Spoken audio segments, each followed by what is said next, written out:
Au crépuscule de l'Empire romain, une nouvelle force est sur le point de déferler sur la Gaule. Un jeune roi barbare, à peine sorti de l'adolescence, hérite d'un petit royaume. Son nom est Clovis.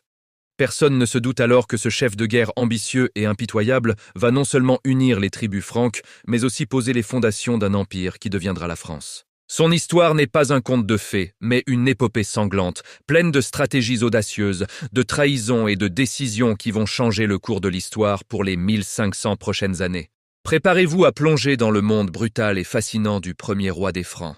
Tout commence en 481, lorsque Clovis, âgé de seulement 15 ans, succède à son père Childéric.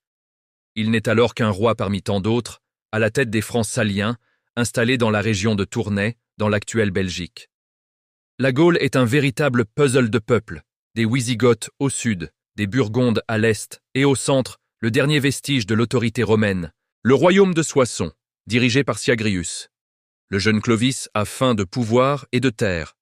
Il comprend vite que pour s'imposer, il doit éliminer ses rivaux. Sa première grande victoire a lieu en 486.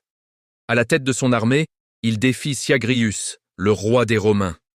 La bataille de Soissons est une démonstration de force. L'armée franque, plus mobile et agressive, écrase les légions vieillissantes de Syagrius. C'est à ce moment qu'a lieu le fameux épisode du vase de Soissons. Un guerrier, défiant l'autorité du jeune roi, fracasse un vase précieux réclamé par un évêque. Clovis ne dit rien sur le moment. Mais un an plus tard, lors d'une revue des troupes, il reconnaît le soldat, lui reproche l'état de ses armes et, d'un coup de hache, lui fend le crâne en déclarant « Ainsi as-tu fait au vase à Soissons ». Cet acte brutal mais calculé assoit son autorité de manière indiscutable. Aucun Franc n'osera plus jamais contester sa parole. Le message est clair. Avec Clovis, la discipline est absolue. Son ambition ne s'arrête pas là. Il étend son royaume vers la Loire, puis se tourne vers l'Est pour soumettre les autres tribus franques. Il utilise la ruse autant que la force, éliminant un à un les autres rois francs, souvent ses propres parents, pour unifier tout le peuple sous sa seule bannière. Mais le plus grand tournant de son règne est encore à venir. Ce tournant n'est pas militaire, mais spirituel. Clovis est païen, mais il a épousé une princesse burgonde catholique, Clotilde. Elle ne cesse de le presser de se convertir au christianisme. Clovis hésite. C'est lors de la bataille de Tolbiac, en 496, contre les Alamans, que tout bascule. Son armée est sur le point d'être vaincue. Dans un acte de désespoir, il aurait prié le dieu de Clotilde, promettant de se convertir si la victoire lui était accordée. Le cours de la bataille s'inverse miraculeusement, et Clovis l'emporte. Fidèle à sa promesse, il se fait baptiser à Reims par l'évêque Rémy, probablement le jour de Noël, avec 3000 de ses guerriers. Ce baptême est un coup de génie politique.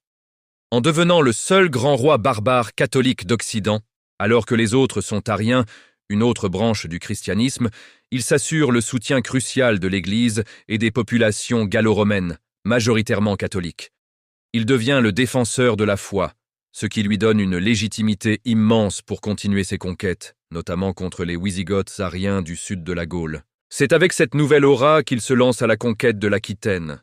La bataille décisive a lieu à Vouillé en 507. Clovis affronte et tue de ses propres mains le roi Wisigoth Alaric II.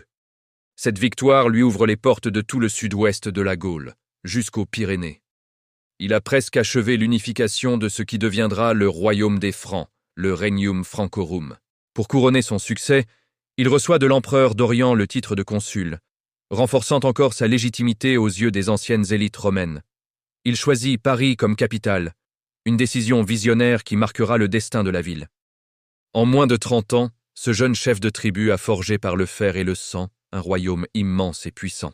Il a unifié les Francs, conquis la majeure partie de la Gaule et, par son baptême, a scellé une alliance entre le pouvoir royal et l'Église qui durera des siècles. Mais son œuvre est fragile. À sa mort en 511, selon la coutume franque, son royaume est partagé entre ses 4 fils. C'est le début d'une nouvelle ère de guerre fratricide qui mettra en péril l'héritage de Clovis. L'histoire de ses successeurs, les Mérovingiens, est une saga tout aussi sanglante et fascinante, une histoire de reines cruelles, de rois fainéants et de mères du palais qui prendront peu à peu le pouvoir. Alors, si l'épopée de Clovis vous a captivé, vous n'allez pas vouloir manquer la suite. L'histoire des rois mérovingiens est encore plus folle. Pour ne rien rater, abonnez-vous dès maintenant et activez la cloche. Et croyez-moi, vous n'êtes pas au bout de vos surprises.